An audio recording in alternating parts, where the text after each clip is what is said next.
अच्छा, मैं जब पाकिस्तान में थी तो मुझे बहुत सारे लोग कहते थे कि अगर आपने यूके जाना है तो आपके पास ड्राइविंग लाइसेंस होना चाहिए। वहाँ पे जाके आपको ड्राइव करना पड़ता है, पेशेंट्स के घर पे जाना पड़ता है और ड्राइव करके तो कार होना आपके पास आपके लिए बहुत ज़्यादा ज़रूरी है। ड्राइविंग लाइसेंस भी होना चाहिए क्योंकि ज़ाहिर बात है ड्राइविंग लाइसेंस नहीं होगा तो कार कैसे लोगे, ठीक है। तो इस बारे में बहुत ज़्यादा सोचती थी कि वाकई ऐसा है या नहीं, आपको कार लेने की ज़रूरत है या ड्राइविंग लाइसेंस लेने की ज़रूरत है या नहीं यहाँ पे नर्स बनने के लिए या हेल्थ केयर सपोर्ट वर्कर की जॉब करने के लिए। तो इस वीडियो में मैं इस बारे में बात करूंगी। अगर आप मुझसे पहले नहीं मिले तो मेरा नाम साइमा है, मैं यहाँ पे इंग्लैंड में काम कर रही हूँ एज अ नर्स। मुझे तकरीबन 3 साल हो चुके हैं यहाँ पे। तो मैं आपके साथ अपना एक्सपीरियंस शेयर करूंगी, यहाँ का ट्रांसपोर्टेशन सिस्टम कैसा है, क्या आपको वाकई ही कार लेने की ज़रूरत है यहाँ पे जॉब करने के लिए या नहीं, यहाँ पे बसेस का क्या हिसाब है, टैक्सीज कैसे मिलती हैं, या ट्रेन पे सफ़र करना हो, आउट ऑफ सिटी जाना हो तो इसका क्या प्रोसेस है। तो आज की वीडियो में मैं यही सब आपके साथ बातें डिस्कस करने वाली हूँ, तो प्लीज़ वीडियो को एंड तक देखिएगा।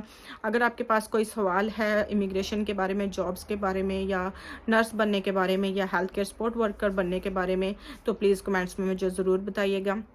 I will answer your questions happily. Alright, so let's dive into the video without any further delay. तो यहाँ पे बहुत ज़्यादा जो बात की जाती है, बहुत ज़्यादा हमारे ट्रांसपोर्टेशन का पाकिस्तान इंडिया में बहुत ज़्यादा मसला होता है। अगर हमने ड्यूटी पे जाना है, हमें बस का पता नहीं होता। अगर आप लोकल ट्रैवल कर रहे हो तो आपको पता नहीं होता कि नेक्स्ट बस कितने बजे आएगी और कितने बजे मैं लेट तो नहीं ड्यूटी से हो जाऊँगी, या अगर आप अपनी गाड़ी पे हो तो ट्रैफिक का पता नहीं होता। तो यहाँ पे जो ट्रांसपोर्टेशन सिस्टम है वो बहुत ज़्यादा अच्छा है। इसमें अगर आप बस स्टेशन पे खड़े हो या आप बस का वेट कर रहे हो तो आपको पता चल रहा होता है, सामने बोर्ड पे लिखा होता है कि नेक्स्ट बस कितने मिनट बाद आएगी। इसके अलावा आप घर पे बैठ के भी इंटरनेट पे चेक कर सकते हो कि इस बस स्टेशन पे नेक्स्ट बस कितने बजे आएगी। लेट्स से कि मैंने हॉस्पिटल जाना है, अपने हॉस्पिटल जाना है ड्यूटी पे, तो अभी मैं लेट हो रही हूँ, मुझे पता नहीं चला या कोई भी प्रॉब्लम है तो मैं लेट हो रही हूँ, तो मैं घर पे ही नेट से चेक कर लूँगी, ऑनलाइन चेक कर लूँगी कि नेक्स्ट बस कितने बजे आ रही है, कि 3 मिनट बाद आ रही है, 2 मिनट बाद आ रही है, तो मैं जल्दी से वो बस पकड़ सकती हूँ। ये प्लस पॉइंट है कि आप इजीली चेक कर सकते हो, ट्रेस कर सकते हो कि नेक्स्ट बस कहाँ पे है, किस जगह पे है और कितने मिनट तक यहाँ पहुँचेगी, ठीक है। तो ये आपके लिए आसानी हो जाती है। दूसरी बात टैक्सी की है। टैक्सीज़ यहाँ पे बहुत ज़्यादा चलती हैं और इतना ज़्यादा एक्सपेंसिव भी नहीं होती। एरिया कॉस्ट उनकी जो स्टार्टिंग प्राइस होती है वो 5 पाउंड से शुरू होती है, बट ऑब्वियसली बस की निस्बत जो टैक्सी है वो महंगी होगी। अगर आप रेगुलरली जाना चाहते हैं ड्यूटी पे तो आपको बस पास लेना पड़ेगा।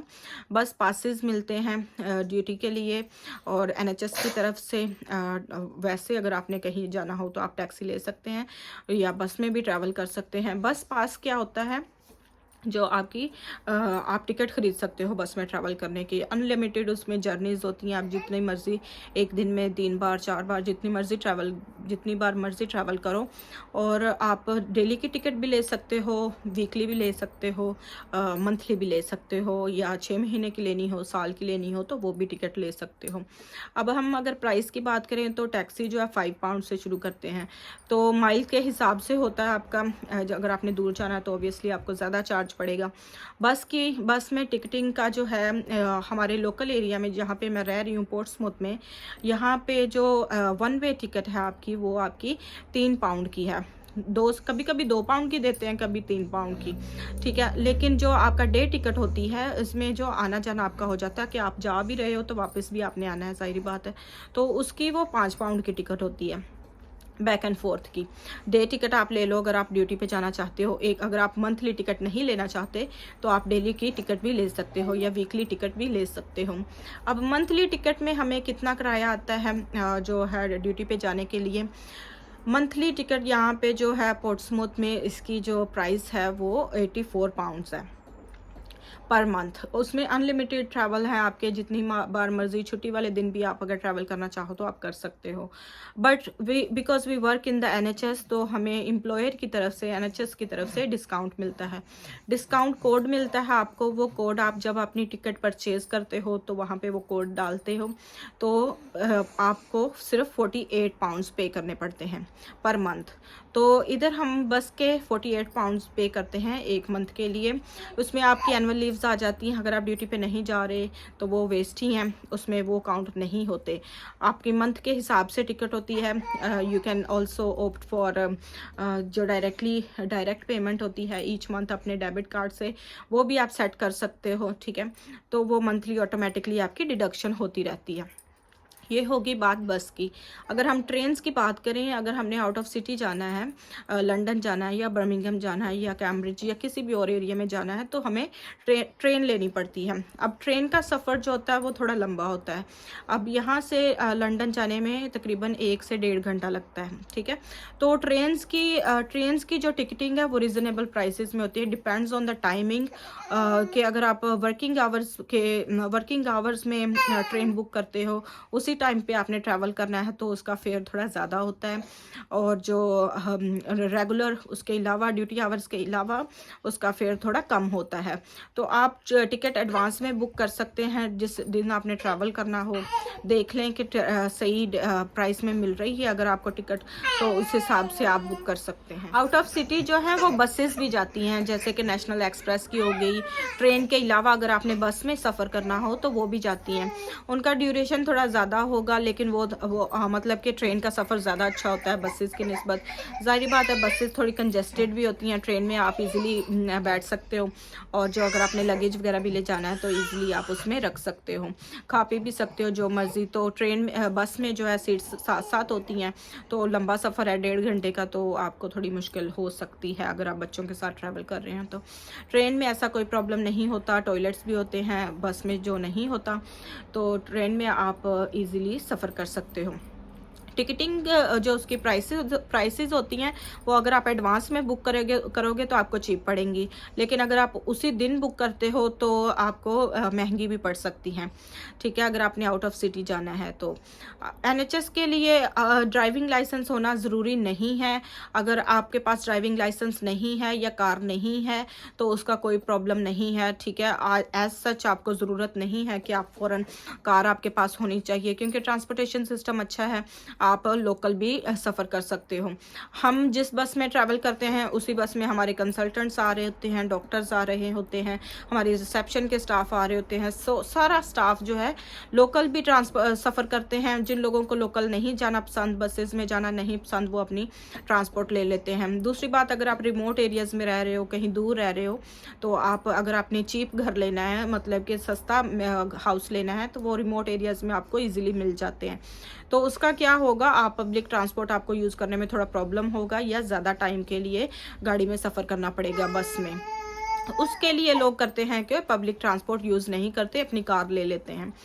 अगर हम बात करें कि नर्सेज और हेल्थ केयर सपोर्ट वर्कर्स की एनएचएस में जॉब के लिए, तो उनको ड्राइविंग लाइसेंस की या कार की ज़रूरत नहीं है। लेकिन अगर आप केयर होम में जाते हो, एजेंसीज में जाते हो, जब आप एक्स्ट्रा ड्यूटी करना चाहते हो तो आपको कार की ज़रूरत पड़ सकती है।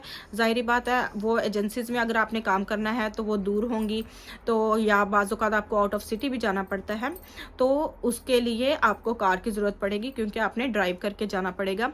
लोकल थोड़ा सा मुश्किल हो जाता है, टाइमिंग का भी और उसके फेयर का भी, ठीक है। तो कुछ पोस्ट होम केयर की या एजेंसीज की ऐसी होती हैं, जब आप अपनी कंट्री में होते हो, कुछ पोस्ट जो लोग केयर होम में या नर्सिंग होम में काम करना चाहते हैं, कुछ पोस्ट ऐसी होती हैं जिन्होंने स्पेशली जॉब रिक्वायरमेंट में मेंशन किया होता है कि हमें ड्राइविंग लाइसेंस वाला बंदा चाहिए, या वो चाहिए जिसके पास कार हो। तो ये बात आपने जहन में रखनी है कि जॉब रिक्वायरमेंट, जॉब डिस्क्रिप्शन आपने डिटेल में पढ़नी है, ध्यान से पढ़नी है कि उनकी रिक्वायरमेंट क्या है। अगर तो उसमें लिखा होगा तो आपको लाजमी ड्राइविंग आनी चाहिए। यहाँ पे आप आते हो, आप अपना लाइसेंस बनवाते हो और अपना गाड़ी ले लेते हो, तो आपको क्योंकि केयर होम में, नर्सिंग होम में बाज़ औक़ात ऐसा भी होता है कि वो आपको किसी घर में भेज देते हैं, या किसी पेशेंट के पास आपको ट्रैवल करना पड़ता है। अगर उनकी रिक्वायरमेंट है तो वो आपको ज़रूर भेजेंगे। बाज़ औक़ात होते हैं, लोग सोचते हैं कि ठीक है, मैं जी वहाँ पे जाऊँगा तो मैं गाड़ी ले लूँगा, ड्राइविंग लाइसेंस भी सीख लूँगा, ड्राइविंग सीख लूँगा, तो कोई प्रॉब्लम नहीं है। और यहाँ पे आके आप अगर ऐसा नहीं करते तो आपकी जॉब आप उसको लूज़ भी कर सकते हो, आपकी जॉब जा भी सकती है। क्योंकि अगर उनकी रिक्वायरमेंट में था कि हमें ड्राइविंग लाइसेंस वाला बंदा चाहिए, तो यहाँ पे आके आप नहीं करते तो आपको वो ज़्यादा वर्किंग आवर्स नहीं देंगे, ज़्यादा ड्यूटीज़ आपके पास अवेलेबल नहीं होंगी, तो आपको सैलरी भी कम मिलेगी ऑब्वियसली। तो ये बात आपने ध्यान में रखनी है। अगर आपकी पोस्ट में ये था तो आपके पास ड्राइविंग लाइसेंस होना चाहिए, तभी आप उस पोस्ट के लिए अप्लाई करो। ठीक है, आई होप कि आपको ये वीडियो अच्छी लगी होगी, कुछ इन्फॉर्मेशन आपको मिली होगी यहाँ के ट्रांसपोर्ट के बारे में। अगर आपके पास कोई क्वेश्चन है, कोई सवाल है मेरे लिए, तो प्लीज़ कमेंट्स में ज़रूर बताइएगा। I will see you soon in the next video. Till then, take care. Bye bye. God bless you. Share करें, कमेंट भी करें, अपने फ्रेंड्स के साथ, कोलीग्स के साथ शेयर भी कर सकते हैं। Thank you so much for watching.